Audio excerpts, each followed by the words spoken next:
Indefinite INDEFINIT present indefinite tense.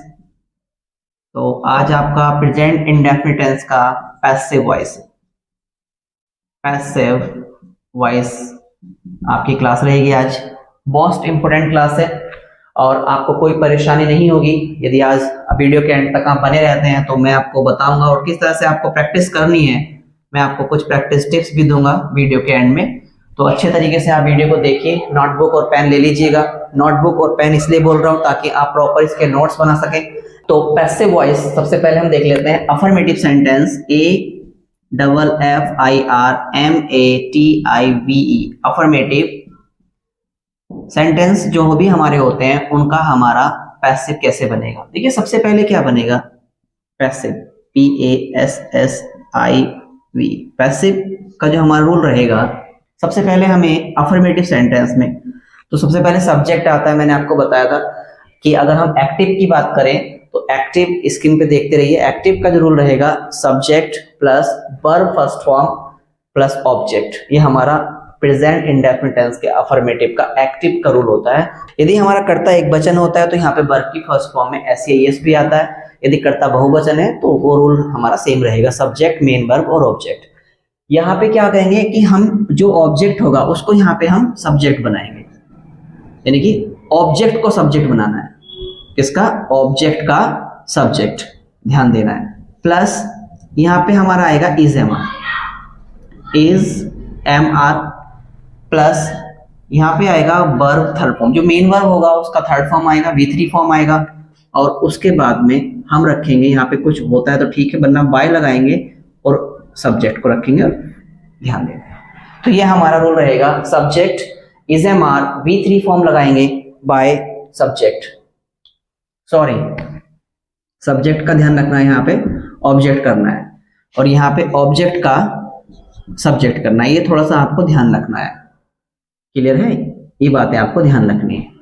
तो जैसे मैंने एग्जांपल में लिखा आई टीच इंग्लिश, ठीक है, आई टीच इंग्लिश। तो ये हमारा क्या है? एक्टिव है।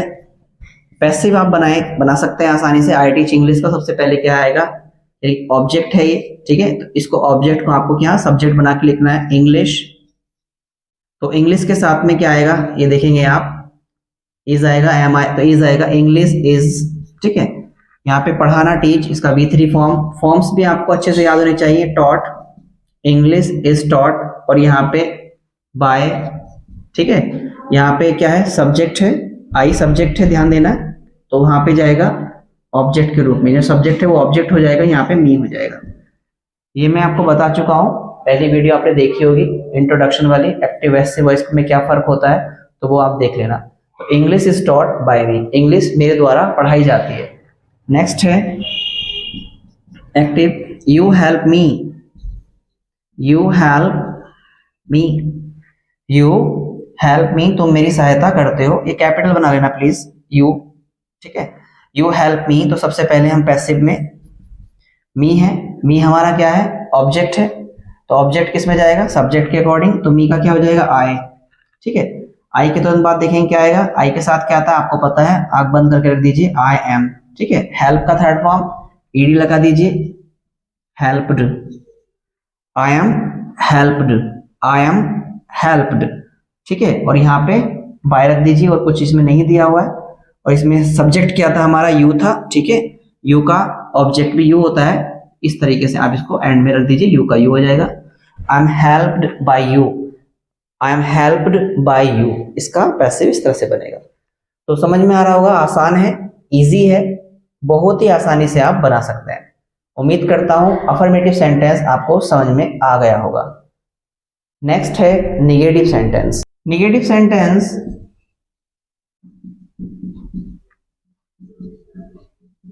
सेंटेंस का जो हमारा पैसिव रहेगा, थोड़ा ध्यान देंगे। सबसे पहले हम इसमें हमारा सब्जेक्ट ही आता है, ठीक है, प्लस इज एम आर रहेगा और तुरंत बाद आप नोट लगाएंगे, ठीक है।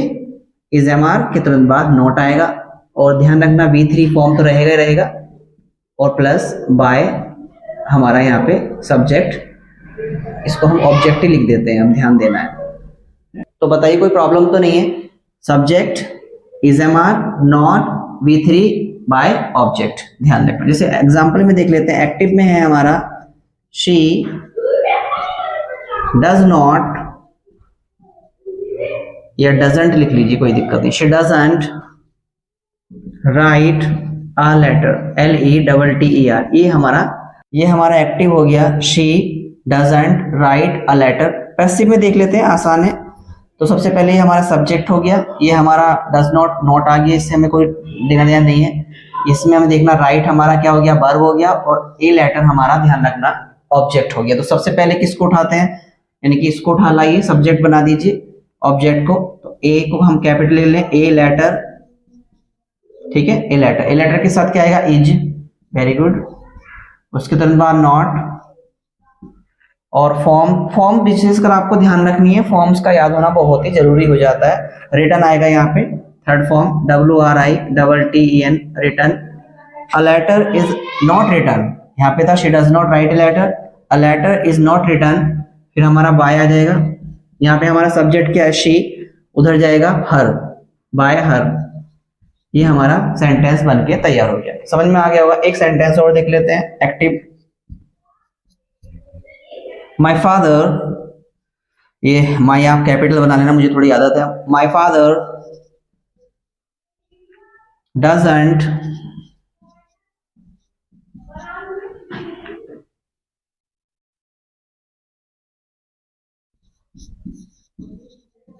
Speak English.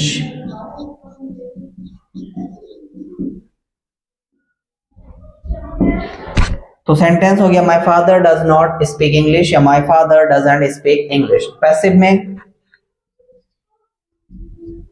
तो इंग्लिश शुरू में ले लीजिए, ENGLISH, इंग्लिश के साथ इजी रहेगा, इज नॉट, ठीक है, इंग्लिश इज नॉट।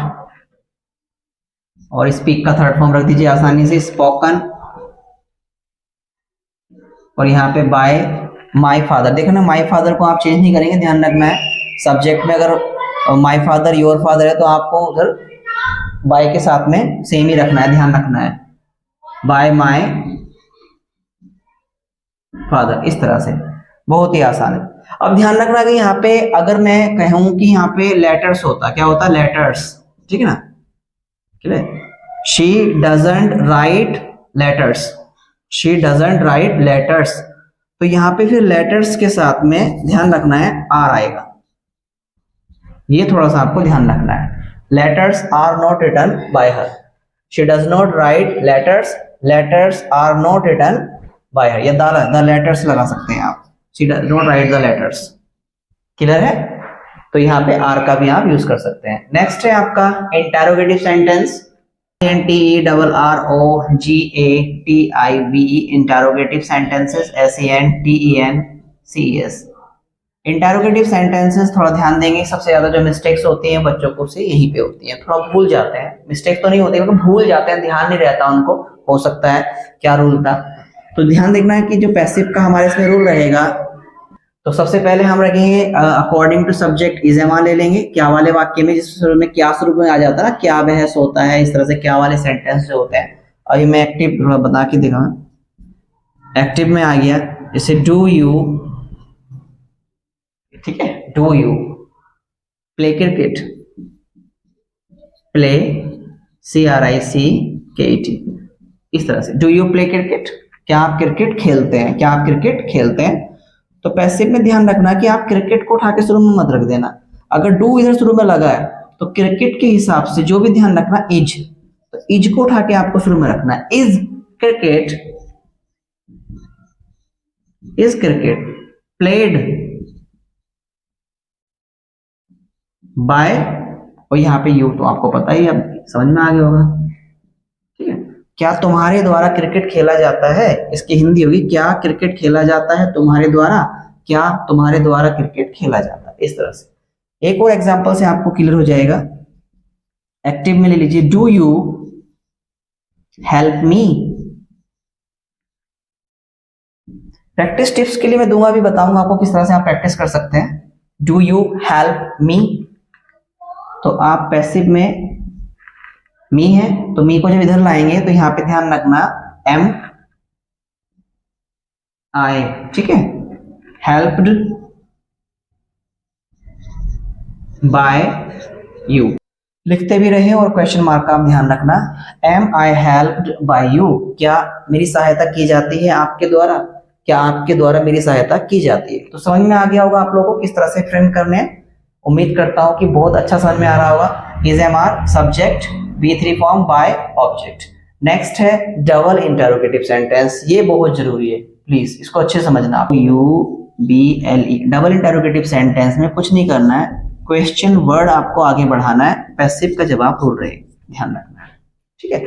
तो question word is am are, subject आएगा, V3 फॉर्म आएगा और बाय ऑब्जेक्ट आ जाएगा। क्लियर है? ध्यान से रूल को आपको विशेषकर ध्यान देना है, फोकस करना है रूल पे। इसमें एक हु वाला ध्यान रखना है। हु, अगर हम हु के बारे में हम पैसिव बनाएंगे तो हु का जो पैसिव बनेगा वो बाय होम से बनेगा, बाय होम। मैं अभी आपको एग्जांपल के साथ में समझाऊंगा। तो सबसे पहले हम इसका एक्टिव देख लेते हैं। एक्टिव में जैसे मैंने किया what do you do here, ये आपको एक्टिव में आ गया। What do you do here, आप यहाँ क्या करते हो, ठीक है। तो पैसिव में किस तरह से आप इसको लेके जाएंगे, ध्यान देंगे। तो सबसे पहले व्हाट का तो आपको व्हाट ही लिख देना है, ठीक है। फिर यहाँ पे इज एम आर के लिए देखेंगे, और यहाँ पे देखेंगे तो हियर हमारा तो ये स्थान के लिए शो कर रहा है। डू के बाद में कोई ऑब्जेक्ट नहीं है, यानी कि वर्ब के बाद में कोई ऑब्जेक्ट नहीं है, क्योंकि इसमें ऑब्जेक्ट पूछा जा रहा है कि तुम यहाँ पे क्या करते हो, ठीक है। तो यहाँ पे फिर हम इज रख देंगे आंख बंद करके, तो व्हाट इज, ठीक है, इज। तो ऑब्जेक्ट हमारा पूछ रहा है तो इसमें हम छोड़ देंगे इसको, ऑब्जेक्ट को, यानी कि सब्जेक्ट के रूप में जो हम यहाँ पे लिखते हैं उसको छोड़ देंगे। V3 फॉर्म आ जाएगा डन, स्थान का नाम जहां है वहीं पे आप रख देंगे उसके बाद में। व्हाट इज डन हियर, यहां क्या किया जाता है, बाय यू, तुम्हारे द्वारा, ठीक है। इस तरह से बहुत ही अच्छे तरीके से आपको समझना। नेक्स्ट है